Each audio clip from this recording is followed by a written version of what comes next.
and then the pledged delegates, which is the awarded based on the number of state delegate equivalents won by candidates statewide and by congressional district. In the past, these results weren't available on election night either, but before this year, the state convention could elect whomever it wanted to the national convention, regardless of the results of the precinct caucus. Now, the pledged delegates, but they always would just follow the way the people voted because people get mad. Now the pledged delegates to the national convention are bound to the state delegate equivalence results, so we know right away who wins the most pledged delegates as well. But the candidate with the most state delegates equivalents is not guaranteed to always have the most pledged delegates. There are two major reasons there could be the split. One is the 15% threshold to win delegates in a congressional district. If a second-place candidate managed to clear 15% in all 4 districts while the winning candidate fell short, the second-place candidate would stand a good chance of leaping ahead. So that's kind of the leapfrogging game here. Sanders reclaims his initial edge in this hypothetical pledged delegate total. Despite having a big win in the 4th district, Buttigieg can't scratch out a delegate lead over Sanders since only 5 are awarded in the 4th congressional district divide that we were talking about earlier. Sanders, on the other hand, narrowly clears a coveted rounding threshold in the 1st district. So, in this fairly unlikely scenario, Sanders supporters would undoubtedly be frustrated. Sanders will win the most votes and the most pledged delegates, yet would be considered to have lost the state because he wouldn't have the most state delegate equivalents. Hopefully that doesn't happen. Hopefully we get a little bit more clear results than that, but that's just kind of an example of how we can have the perfect storm of 4 different results, 4 different winners, or 4 different counts and 3 different winners. So we'll be following all that stuff for you today and try to give you the best estimation of that when we can. All right, so I see here that Sanders has a 35% win probability. 35, and Biden according is to the New 28 York right Times. now. Yeah. So, the Republican results are coming in. Yeah, that's but probably for some not reason a very Democrats aren't right now. Probably not a big surprise. What do we? Who do you think is going to win? Let's do a prediction time. Who do you think is going to win here? Bernie. I think Bernie's going to win. You think Bernie's going to win just based on what you've been seeing in the polls? Yeah, I think Bernie's going to win. I think it's even against the polls as well because it's like so crowded of a field. And to be honest with you, I mean, last time with Hillary, he did really close. And I think Bernie's going to pull this one off finally because I think that Biden's going to be really cutting it close with Buttigieg. I think that's where the middle ground's going to be. I don't really think Warren's going to be cutting it with Sanders that much at all because Warren isn't really similar to Sanders. I mean, Buttigieg and Biden are separately different in certain fields, but they are definitely closer together than Bernie and Warren are, at least in this race. Yeah, so it's definitely going to be a very, very important battleground. There's battleground counties, there's all that stuff everywhere. All right, let's see. The first and final rounds. This is from what looks like what's going on here. The first vote and the Iowa Democrats will release vote totals from each round of the voting process. The Iowa Associated Press has reported alignment votes from some out-of-state satellite caucuses, in which Klobuchar has won those in some out-of-state caucuses. She's won 25.5%. She ended up winning 28.6% of the out-of-state satellite caucuses, which is pretty cool that they're doing that stuff now. Letting people vote out of state. Yeah. Yeah, and what do you think of the significance of the Iowa caucuses is overall? To be honest with you, I think it's kind of low. I think the state where it's going to be really I think the state that we're going to have to really watch closely is one of these states. I would probably argue that out of all 4 of them that are the early states, I would probably argue Nevada is definitely a good one to see because Nevada is typically it's the biggest. It's also, it's not a swing state anymore, but it could definitely show you Arizona, for example, right next door to Nevada, they went blue this year by electing Kirsten Sinema to the Senate. So I think that Nevada would definitely have a big one. And I also argue, I mean, California isn't by itself, it's in Super Tuesday, but I will say California also is going to be a major one because it's also a lot of delegates that could be given to one certain candidate, which is really critical, I think, for someone like Bernie if he wants to get the nomination, or even, I mean, honestly, any candidate to get to California is really just a big accomplishment. And I think Bernie probably will have a good chance of getting it because, again, split candidates, we have like 20 candidates right now. I don't really see any of them dropping out until after Super Tuesday, which is exactly what occurred with the Republican side. So that's why my prediction is that most of the candidates probably will stay in the race until after Super Tuesday. But I think that Bernie will definitely have a good shot at early results. And funny enough, I was actually reading about the other day that no presidential candidate who has, well, actually, no person who has won Iowa and New Hampshire, both, has never gone on to not gain the nomination. So for the Democratic we'll have to side. see if Bernie. Yeah, so we'll have to see if Bernie gets both of them. We'll have to see if he actually goes off and gets the nomination. Yeah, because we're talking about momentum, and how big of a factor is that momentum of winning the first two states? Like, how big of a deal is that when it comes to the primary overall?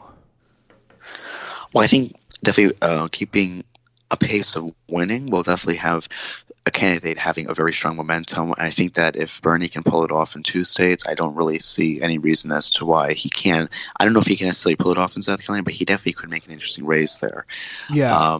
But I think it, like, as Because long as if he comes in off Joe Biden, which is certainly looking possible right now in Nevada, and wins the first three states, like, polls in South Carolina could change.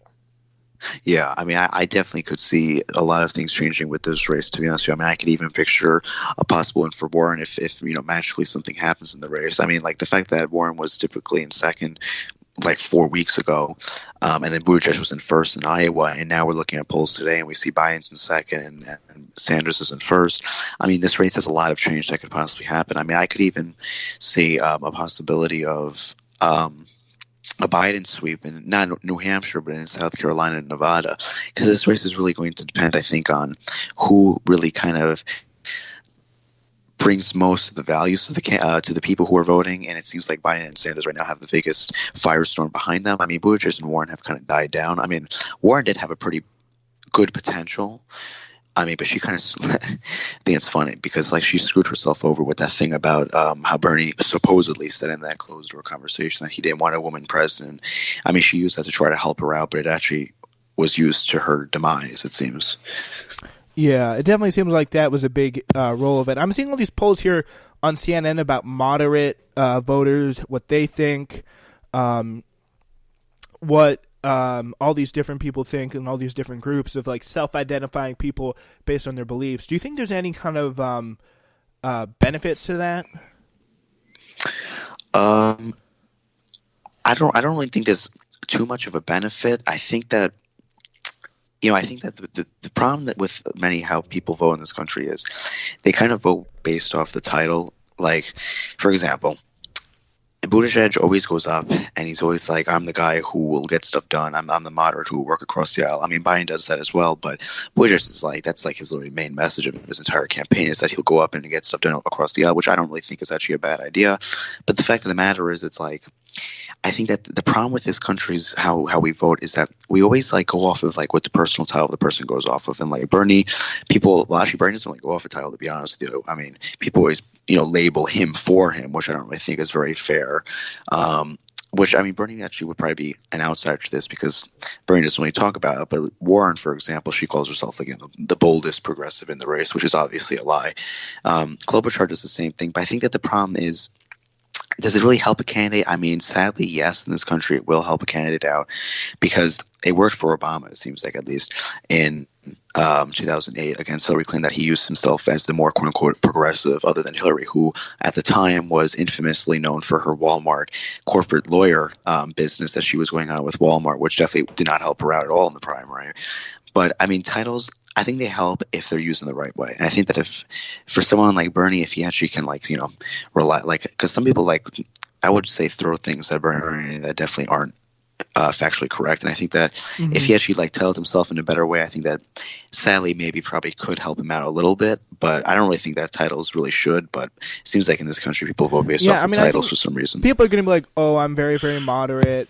Or because people don't get invested in labels, and different labels can mean different things to different people. Like I say, like, oh, I'm a progressive, but I'm really like someone like you hear like Amy Klobuchar or someone call herself a progressive. Like those, I really feel like those words don't mean that much when it comes to things overall. And like you just gotta really weight towards the Democratic primary, and you can see much, much more about what is going to come. And I think you can look about like what people identify with, what policies people agree with, what issue matters the most to you. It looks like it's healthcare, and some polls questions I think that are very interesting. That Bernie Sanders wins. Who do you think cares the most about people like you? Bernie Sanders wins that as well. It looks like climate change and healthcare seem to be, at least according to CNN entrance polls, the most important issues of this cycle. What do you make of that, James? Well, I definitely think that people like the idea of change. And going back to what you were saying about Klobuchar quickly, I think she calls herself progressive. I mean, when comparing herself to what we have right now under Donald Trump, because the idea of a progressive. Yeah, I mean, the word progressive just means changing the method of government that we have now in terms of making it better for the people. Now, going back to what we were saying about the healthcare, and I think that either policy of public option or Medicare for all, I mean, both of them are going to be better than what we have now. Now, the question that I think many people are going to be asking is which plan is going to be best for them in the sense of prescription drugs. I mean, the prescription drug crisis we have right now in this country is absurd, and I think that needs to be fixed. And to be honest with you, Buttigieg's voucher plan, which is not even Medicare for all who want it, it's not even a public option. It's a disaster what he has going on. But I think that the healthcare, I think that when we look at healthcare, I think we have to look at more of it, and it's how is it going to help the person rather than the pockets of the people in the healthcare industry. I think that's what people really want to be interested in. And, Bernie's plan definitely sounds very good. Do I think it could work? I think it could, but I think that it's going to take a little bit longer to get that in place in a public option, which is, I think, why people get nervous about it rather than, like, there are obviously some people who are against it because they're like, oh, we're going to get rid of my private insurance, which is obviously not the case here. But people want something fast, and I think they're worried that he's going to be just one-track minded on that because, I mean, we have to be common sense here. I mean, the Republicans are probably going to hold on to the Senate, and we cannot do what Obama did with executive orders for health care because that was a disaster. I mean, you can't do that. And I think that it really depends on who is more energized, I think, with this primary this year. And I think that it seems right now that Bernie's base is very energized. I mean, he ran in 2016, he lost. I mean, but the fact that I was reading the other day that the DNC might try to rig it, like, look, I don't really support Bernie 100%. I don't think he's a bad guy. He's my second choice in this race. But look, if he won the race fair and square, I'm not going to go against the will of the people. I mean, because that is going against democracy, and the Democrats, I mean, supposedly should be fighting for the revision of democracy. And what the DNC is, plotting to do if Bernie actually gets the nomination is definitely not Democratic whatsoever.